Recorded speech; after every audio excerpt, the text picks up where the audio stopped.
Something just broke in the stock market. Not a crash, not a correction.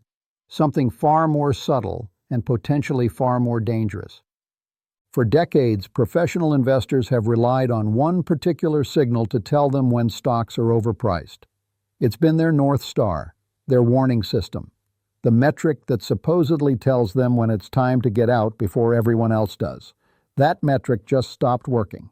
And here's the kicker: some of the biggest hedge funds, pension managers, and institutional investors are now stuck on the wrong side of the trade, holding cash while the market rockets higher. They followed the rules, they trusted the data, and the market left them behind. If you're in retirement or approaching it, what happens next could reshape your entire financial picture. Because when the professionals get it wrong, the ripple effects don't stay confined to Wall Street. Over the next several minutes, we're going to break down exactly what happened. We'll look at which metric failed, why it failed, and most importantly, what this means for regular investors like you and me. We'll examine the historical context, explore where the smart money went wrong, and discuss the practical implications for anyone managing their retirement portfolio right now.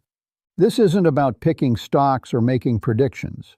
It's about understanding a fundamental shift that's happening in real time and making sure you're positioned appropriately for whatever comes next.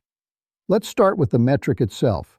We're talking about the price-to-earnings ratio, or P/E ratio for short. Now, if you've been investing for any length of time, you've probably heard of this before. But stick with me, because understanding why this particular measurement mattered so much is crucial to understanding what's happening right now.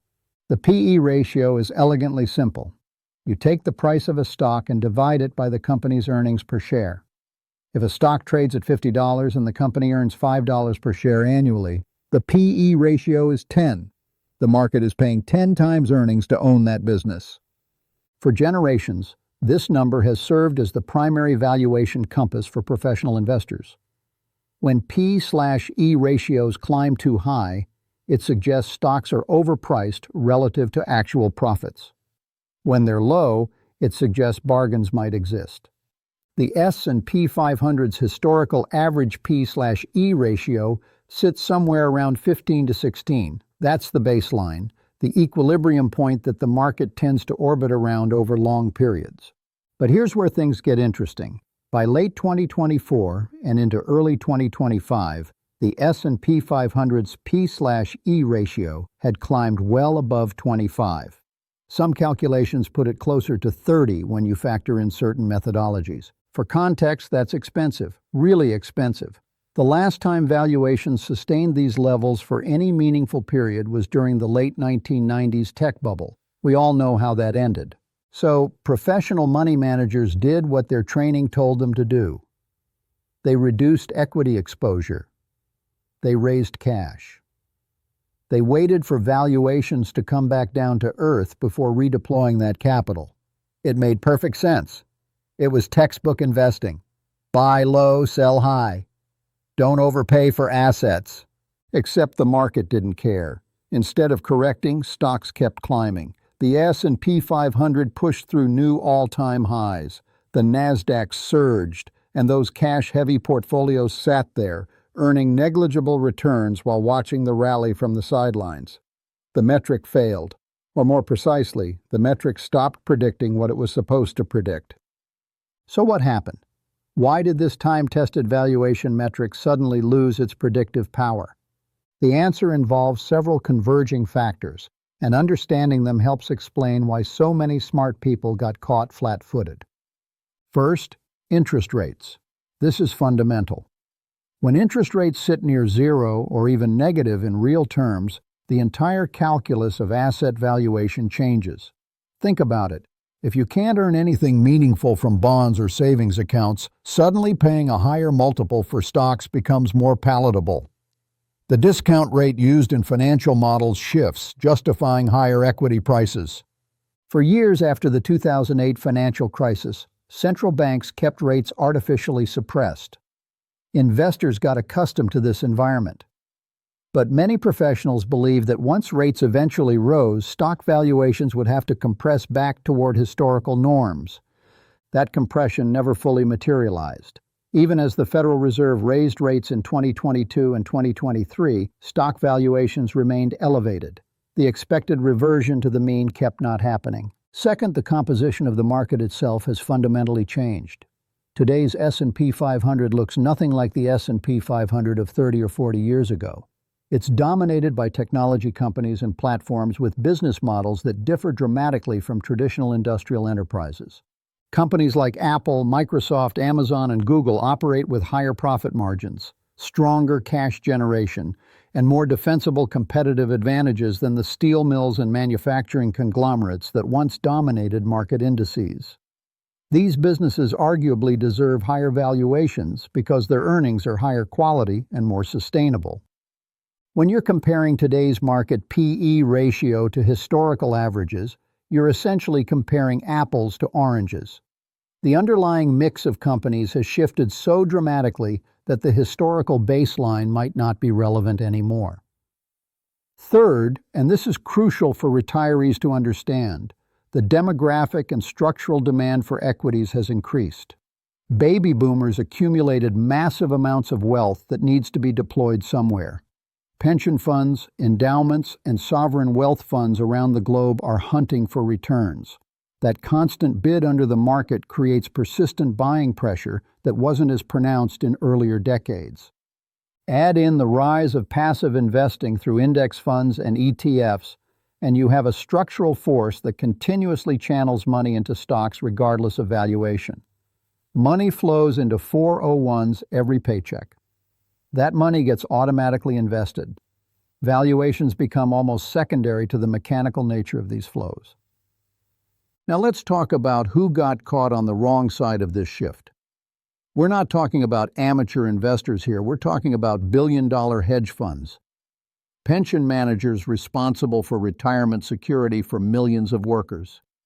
Wealth management firms overseeing generational fortunes.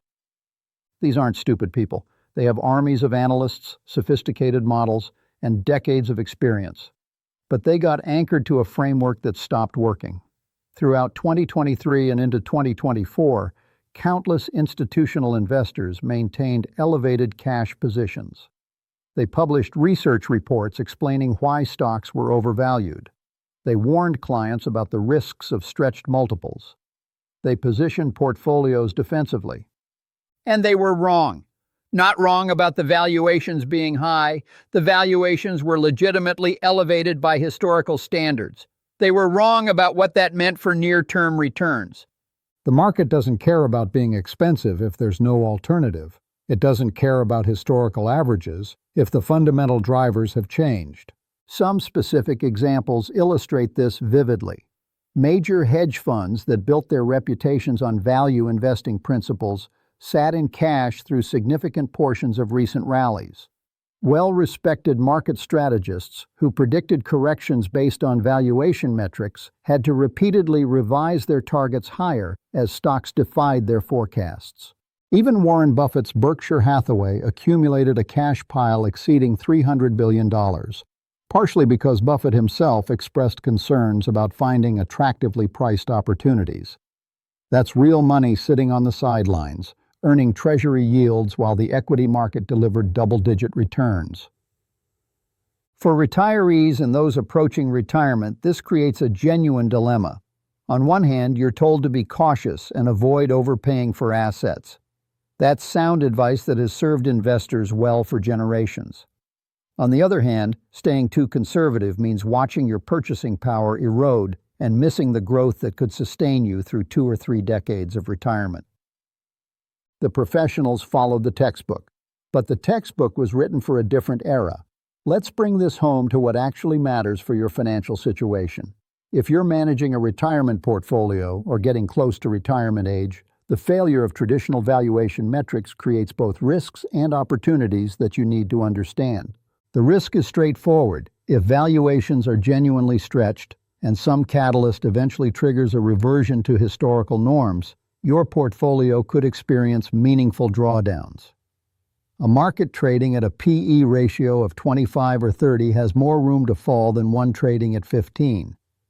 That's just mathematical reality.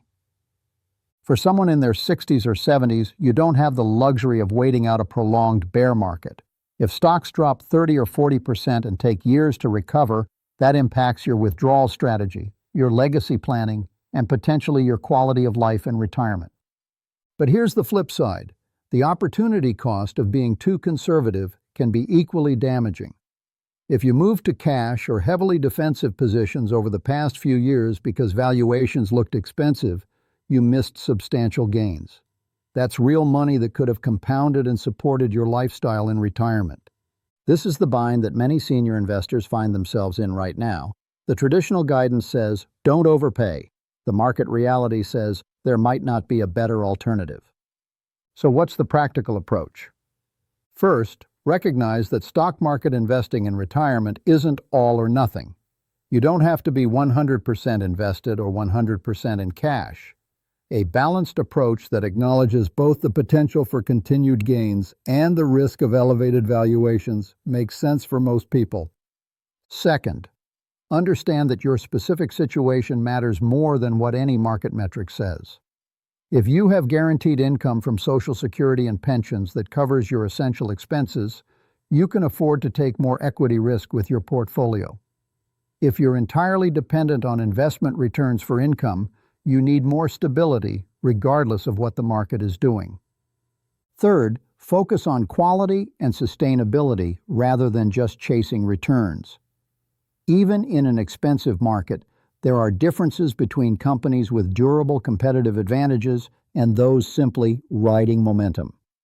If you're going to maintain equity exposure at elevated valuations, at least own businesses with strong fundamentals and proven ability to generate cash.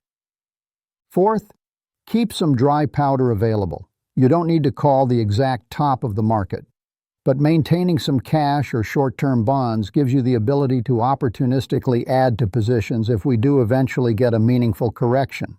That flexibility has real value. It's worth stepping back and asking whether we've seen this movie before. The answer is yes, sort of, but with important differences. The late 1990s provide the most obvious parallel. Valuations reached extreme levels. Traditional metrics suggested the market was wildly overpriced. Many seasoned investors raised caution flags and reduced exposure. And they were early, painfully early. The market continued surging for several more years before finally collapsing in 2000 to 2002. Those who got defensive in 1996 or 1997 missed enormous gains, even though they were ultimately right about valuations being unsustainable. But here's the key difference. The late 90s bubble was concentrated in unprofitable technology companies with unsustainable business models. Today's market leaders are among the most profitable companies in human history. They're generating massive cash flows, buying back stock, and dominating their respective industries. That doesn't mean they can't decline. It just means the comparison isn't perfect. Another parallel might be the period from 1958 to 1965, when the stock market maintained elevated valuations for years during a period of economic expansion and technological innovation. That eventually ended with a difficult period in the late 1960s and 1970s, but investors who stayed invested through the elevated valuation period still captured meaningful returns. The lesson from history isn't that valuation never matters.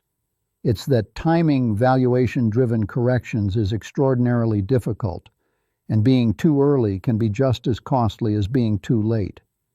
For senior investors, this historical context reinforces the importance of not making binary decisions. You don't need to predict exactly when or if valuations will normalize. You need a plan that works across different scenarios. So if traditional PE ratios aren't providing the clear signals they once did, what should investors actually pay attention to? Let's talk about some alternative indicators that might offer better guidance in the current environment. First, credit markets. Bond markets and credit spreads often provide earlier warnings than equity valuations.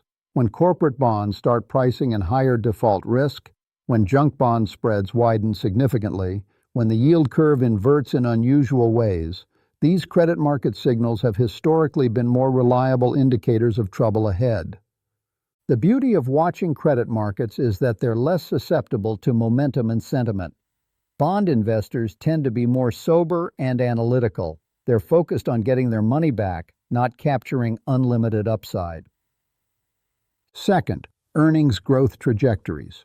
While P/E ratios might be elevated, what matters is whether earnings can grow into those valuations.